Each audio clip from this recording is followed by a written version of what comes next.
What is up, nerds? My name is Jeremy Akers, Jeremy Nathaniel Akers, and I want to talk to you about my favorite liberating structure of all time, generative relationships, also known as STAR. STAR. That star is going to make some more sense in a minute, but first I want to talk to you about what type of liberating structure this is. This, in my less than humble opinion, according to this liberating structures design system I keep nodding on about, is an artifact-based liberating structure. What do I mean by artifact-based? I mean that artifact-based liberating structures, or liberating structures in the category or bucket of artifacts, foreground the use of materials and space in order to drive the conversation, in order to drive the inquiry, actually, in this instance. So materials and space. How do we use materials and space to drive the conversation? Well, we use a visual. We use a thing. A flip over. We use a sheet. We make a thing. We create an artifact together, and then we talk about it, right? So how do we do that? First, a little why, right? Why we make use of generative relationships. The problems it helps us solve is that it works at the scale of a micro or min-spec team health check. If you've ever been a part of, well, maybe you have, maybe you haven't, but if you've been a part of a team, you have probably done some form of reflection, some form of retrospective, some form of debrief, evaluation, watched your game film, and done an evaluation on the basis of that analysis, right? How what are you going to do? How are you going to change things up? What needs paying attention to? So generative relationships, or STAR, helps us with that tune-up and that micro team health check.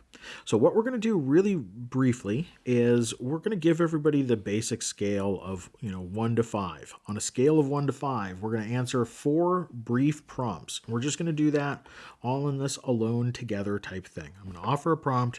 You're going to write down your response. Right? 1 is low, 5 is high. Index cards over stickies any day of the week. Telling me how. First question, separateness. Do we have enough diversity to deal with the world and vibe together?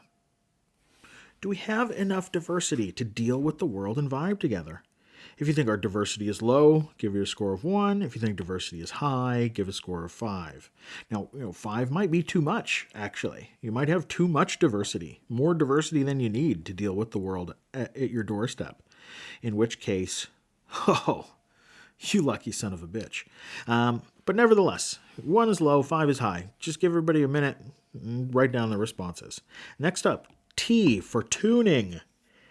How do we go about listening and aligning? How are we doing on that?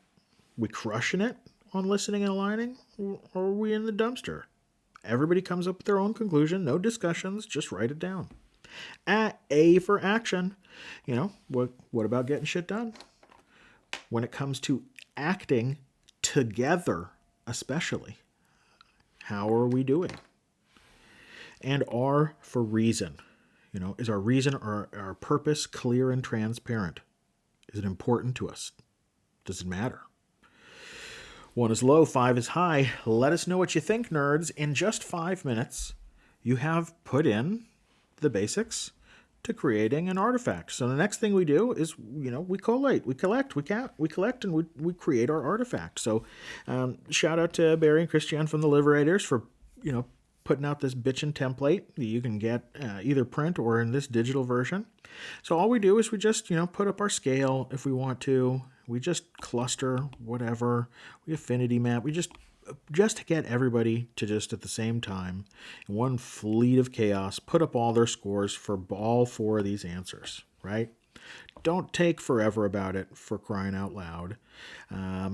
But, just in 5 minutes, aggregate them and discuss the similarities and differences. Try and stay on the level of data. I apologize for sort of using this in the different direction. You know how words work in this language. Or maybe you don't. Nevertheless, try to stay on the basis of data. when you get that first pass. This is what I put down. This is what you put down. What's the difference in our criteria? How did we look at that different? What do we see here and notice that led us to this conclusion of this score? And then, zoom back, step back, and like I said, do that all together. Do that in subgroups. Subgroups are good. All together is good. Don't take all day about it, or take all day about it if you've got all day. So what? What results from this pattern in the next round? Right? We see these numbers. This is the score that we generally see. What are the results from these scores for us? And this is kind of zooming out to the gestalt of this artifact, right? We're not looking at any score in particular, but we're looking at the sum total of scores and going, oh, that gets us shit like this. And how do we feel about that stuff? Is that stuff working? How's that working out for us? And then, last but not least, so what? Now what? Now what? How might we boost elements in need of attention? Right? How might we boost elements in need of attention? Start off in solo space, take 5 minutes. As you can see, very, very brief, the time boxes for generative relationships. But conceivably, if we run this, in one to all, in just 5 minutes, if we don't have a huge team, we can get some first steps down for the now what. And I mean the now what. Think about your 15% solutions with just what you've got in the kitchen. What can I do as an individual to influence the vibe on this thing in this way? It's a powerful move, right? When we talk about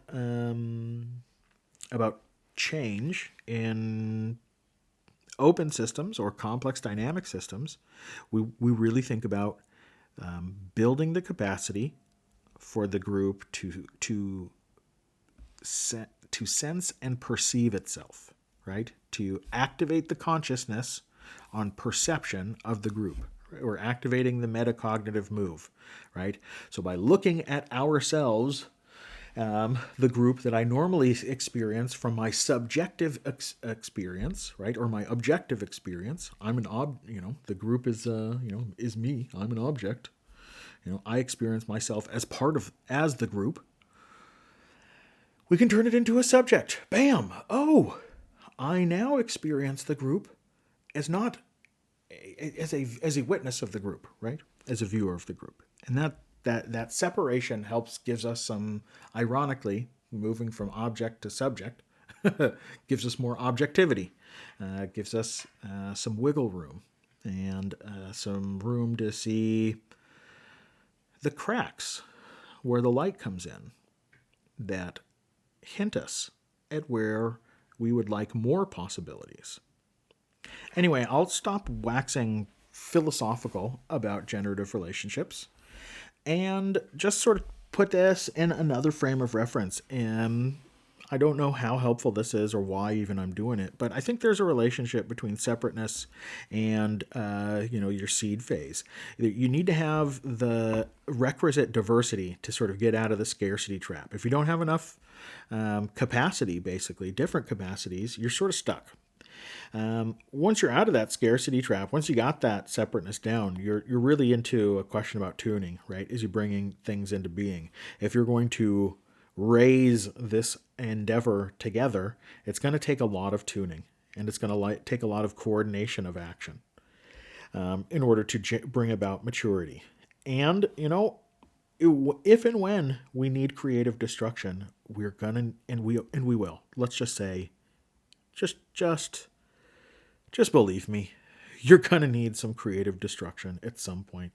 There's gonna be something that you thought was good, you tried it, and it turned out wasn't as great as you would have liked, and now you want to try that other thing that somebody else had an idea about. You're going to need some creative destruction from time to time. And if that's the case, making sure that you have a clear and transparent reason is very essential. So just trying to sort of nest these frameworks together. Like I said, generative relationships are STAR. What's important to know? What's going to be on the exam? Micro team health check. So use the artifact. Create the artifact together. Don't take too much time. Don't debate the creation of the artifact or even the content of the artifact. Just say everybody's perspective is valid and valuable, and let's talk about them. Get them out on the table. So use the artifact, the creation of this really simple 5 minutes, and bam, we now have something worth talking about. And like I said, artifacts help us to have what would otherwise be very tricky conversations. They turn them out to be effortless. Like if you think about these categories, if you didn't have this thing sort of written down and up on a wall where you could look at it, where we are sort of tricking people to like tell us your opinion and then reveal it, ha ha. If we didn't have that, this would be a really tricky conversation. And it might still be. You might touch something that's really important. Hey, I hope you do. Jesus, how great would that be? If you do, if an artifact as stupid as star helps you to discover something that actually matters. Man, how great would that be? It's very simple. Right? There's no magic in this stuff.